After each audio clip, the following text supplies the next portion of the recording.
must blaze your own path and write your own story with a pen that you were given. When you are born, you're given a pen with which to write with. The circumstances of your birth, your sex, your race, your country of birth, the family that you were born into, that's the pen that you were given. Now, some people are born with fancier pens with which to write with, but we're all given a pen, and we all have the opportunity to use that pen to write our own story. This is my guide. It allows me to bring light into this world in my own little way. My name is Dr. Fatu Forna. I am a Sierra Leonean obstetrician, gynecologist, and epidemiologist. I work to improve the health for girls and women in Sierra Leone and around the world. How did I find my pen? And how did I use that pen to write my own story? It all began here in Sierra Leone. Sierra Leone, one of the worst places to be a girl. The most dangerous place in the world to become a mother. The worst place to live. These are old news articles that describe the country of my birth. How does that make you feel? Ashamed? Upset? They're really fitiawi, eh? Really? But how does a child born in a place like Sierra Leone get to believe that they can write their own story? How can an African child, a poor child, a disabled child, a different child, overcome the circumstances of their birth and use the pen they were given to make change in this world? Today, I'm going to tell you a story of 3 generations of girls born here in Sierra Leone, the worst place to be born a girl. The little girl in this picture is me. I'm going to tell you about how I was able to reach my full potential despite the circumstances of my birth, using 3 things: purpose, preparation, and perseverance. I'm going to tell you about how I and other girls like me, born in Sierra Leone, had the audacity to believe that the impossible was possible. And I hope to show you that if I can make it and I can reach my full potential, that you can do the same, no matter the circumstances of your birth. Let me tell you first about my grandmother. Born in Sierra Leone in the 1920s, all she ever wanted was to go to school and get an education, but she never had the opportunity to do so. She had to sell food in the market to support her family, like many other Sierra Leonean girls at that time. She was crippled by polio and lost use of one of her legs, but she didn't let all those obstacles stop her from fulfilling her purpose. Purpose? My grandmother believed that education was a way out of poverty. She couldn't go to school herself, but she made it her purpose to educate herself and her children. Preparation? She taught herself business. She became a petty trader, buying and selling goods all over Sierra Leone so she could educate her 6 children, children who would go on to become lawyers and diplomats and teachers. Perseverance? She was a woman. She had a disability. She was illiterate. She was a second wife to an often absent husband. My grandmother had the audacity to believe that the impossible was possible. She didn't let her circumstances stop her. The fact that she didn't get an education made her work so much harder to give that to her children. She blazed her own path and wrote her own story with a pen that she was given. Let me tell you about my mother. Born into a poor family, she grew up sleeping on the floor with her siblings. She tells us that when she was little, an ant crawled into her ear one night and bit her. She was so traumatized that she vowed to one day be able to buy her own bed and buy her own house. Her purpose? Her plan was to become a lawyer so she could climb out of poverty. Now, there wasn't a law school in Sierra Leone at the time she wanted to become a lawyer. She couldn't afford to be sent abroad to study because her family was poor. There really wasn't a path for her to become a lawyer. Preparation? She excelled in school and was the first person in her family to go to college. After college, she worked in a bank. She had various small businesses. And when a law school finally opened up in Sierra Leone, she enrolled and was the first female graduate in the first class of Sierra Leone's law school.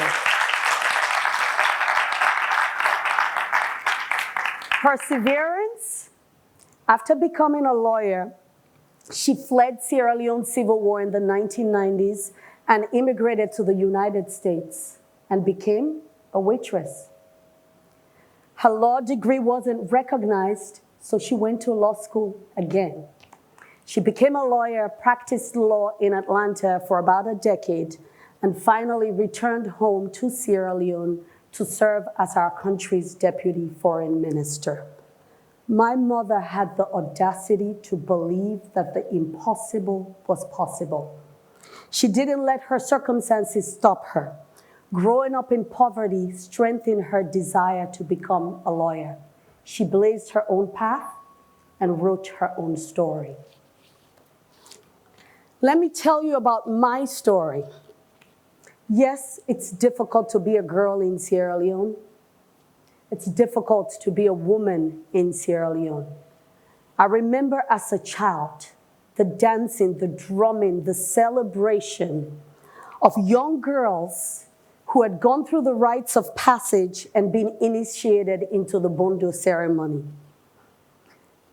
I remember the pressure from my own grandmother to join Bondo and become a full woman. One year, we finally asked our parents to say we wanted to join Bondo also. I remember how upset my father was, screaming, "No men them pikin, they want to go cut them to them." Translation, don't mind these kids. They want them to cut off their clitorises.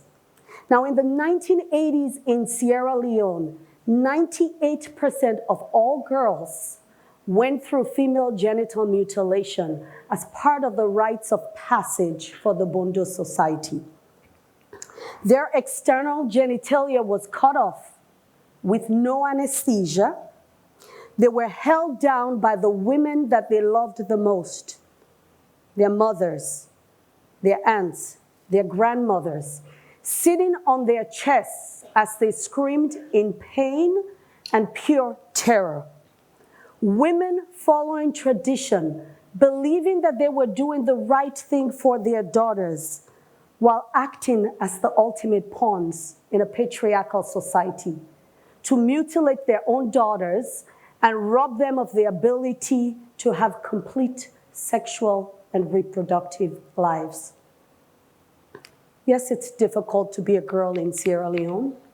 It's difficult to be a woman in Sierra Leone. That article I shared about Sierra Leone being one of the most dangerous places to be a mother, it is true. Every day, you hear of women dying during childbirth. My own grandmother nearly died, nearly bled to death when she delivered and lost twin boys. I was so terrified that my mother would die when she became pregnant with my little sister that when she went into labor, I snuck into the car with her. I believed or hoped that if I was at the hospital with her, maybe in some way I could keep her safe. It was at that exact moment, at the age of 10, at that hospital, that I decided that I would become the kind of doctor that would keep women safe from dying during childbirth.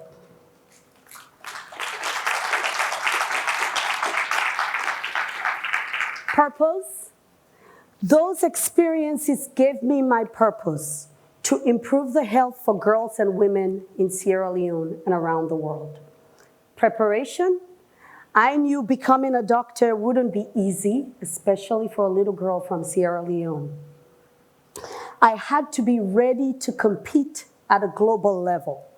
So whether it was reading medical books as a child in the Sierra Leone Library Board, or scrubbing the floors in restaurants as a college, or competing with classmates who came from generations of doctors in one of the top medical schools in the world. I prepared and I worked to the best of my ability. Perseverance. There wasn't a medical school when I decided to become a doctor, but I just believed that I could make that happen. I immigrated to the US at the age of 15. My mom sent me to live with my aunt with 2 suitcases full of African shoes and clothes to sell. We sold those shoes and clothes for $1,500 in Tallahassee, Florida. My mom said, go to college, study hard, get scholarships, because this is all I have to send with you. We used that $1,500 to pay for my first year of college at Florida A&M University, and I did just that. I studied hard, I found scholarships, and I became a doctor. This is a picture of me graduating. This is a picture of me graduating from medical school at Duke University at the age of 24. I had the audacity to believe that the impossible was possible. So this is the pen I was given in life. Born a girl, born here in Sierra Leone. On the surface, you might see adversity, but the circumstances of my life were actually a blessing. I was given a unique opportunity. My background gave me the perspective needed to find my purpose, prepare for it, and persevere to make it happen. I became that doctor and embarked on a career where I have worked for organizations like the Centers for Disease Control, like the World Health Organization, where I have worked in countries all over the world, and where I work here in Sierra Leone now, working to prevent teenage pregnancy and fight against female genital mutilation.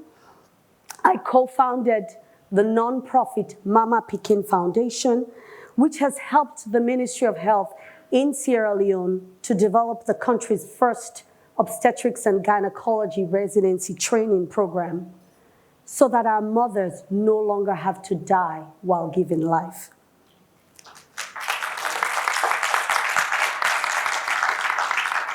I was born as exactly the right person in exactly the right place. The circumstances of my birth were not a curse. They were a blessing, preparing me for my purpose.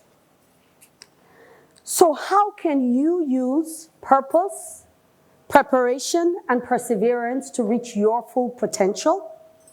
Purpose. Ask yourself, what's my purpose in life? What is that one thing that I can do better than everybody else? That one thing that I would do even if I wasn't paid to do it. Find that thing and make it your purpose. Preparation. What's going to help me fulfill my purpose? You have to prepare. You have to be the best that you can be. Make education your priority. And by education, I don't just mean formal education. You have to change your mindset so that you're prepared to succeed. The internet now gives everyone the opportunity to compete on the global level. Seize it, learn from it. Enroll in free online schools like the Khan Academy, where you can take courses all the way from primary school to college. Teach yourself coding or engineering. Apply for scholarships. Start a small business. Become an apprentice and learn a trade. You have to prepare to fulfill your purpose. Perseverance. How are you going to overcome your obstacles so you push and never give up? You might have a dream that seems impossible, but you can educate your children if you are illiterate, like my grandmother. You can go to law school or medical school even when school seems out of your reach.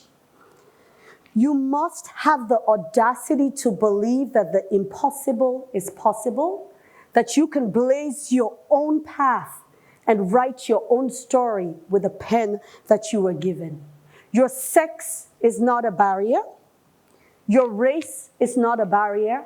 Your country of birth is not a barrier. The circumstances of your birth are exactly what you need, the exact pen that you need to write your own story. Thank you.